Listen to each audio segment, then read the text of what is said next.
danna subscribe sannan ka danna alamar ƙararrawa domin sanar da kai idan mun sa sabon bidiyo. Ka yi mana share da like domin ba mu ƙarfin gwiwa. Family and I don't think anyone is surprised that once I knew I was going to leave the throne, my first choice was my mind just moved to Lagos because this is where you grew up. What is he say? It's where Uncle Wale is. That's where Uncle Wale is. Uncle Wale is. Yes. And where Itwe is, where Achedo is, where all my friends are. Okay. So it's in a sense it's always been home to me. Now when I talk to family and friends on these matters, it's always difficult, but this is very simple. And maybe what I should do is share a story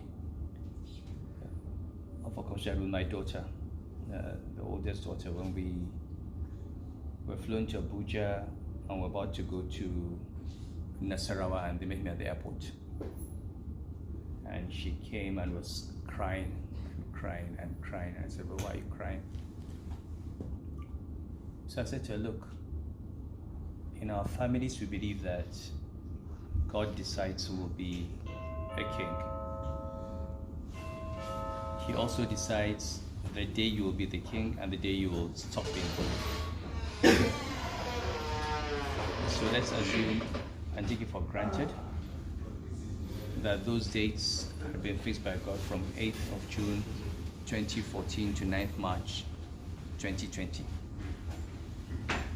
So as a question, said if God had said to you on 9th March 2020 that today is the end of your father's reign and you have two options. One option is I take his life and he dies on the throne. The other option is I take the throne away but leave him alive and healthy. Which one would you pick? And she said, I would rather have you alive. I said, so why are you crying? I would not spend one day beyond 9th of March because that was the end of my term. Somebody else was going to be in. And just either, I've always said it's either you die or you leave.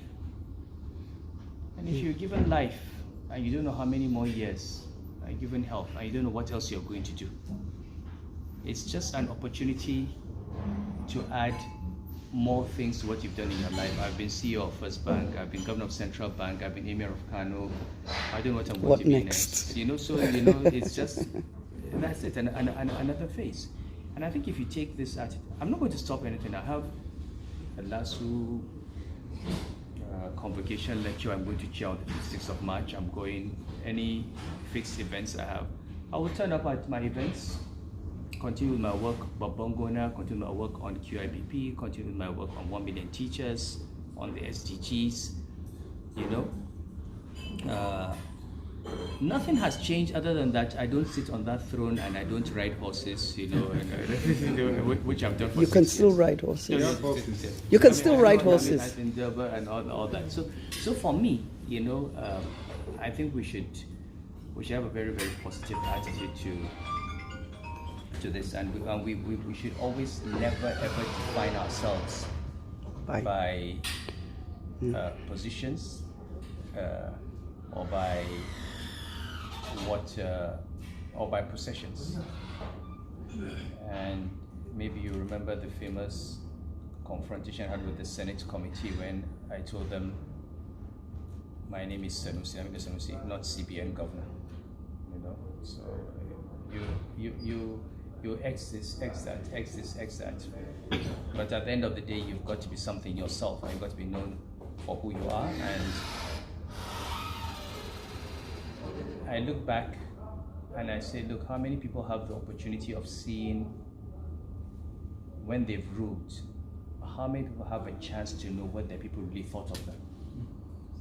And I think it's a great blessing for me to see what kind of people thought of my success. Because at the end of the day, I was emir of the people of Kano, not the emir of the government of Kano. If the people of Kano love me and the government doesn't like me, I'm an emir. I would rather have that than be loved by the government and hated by the people.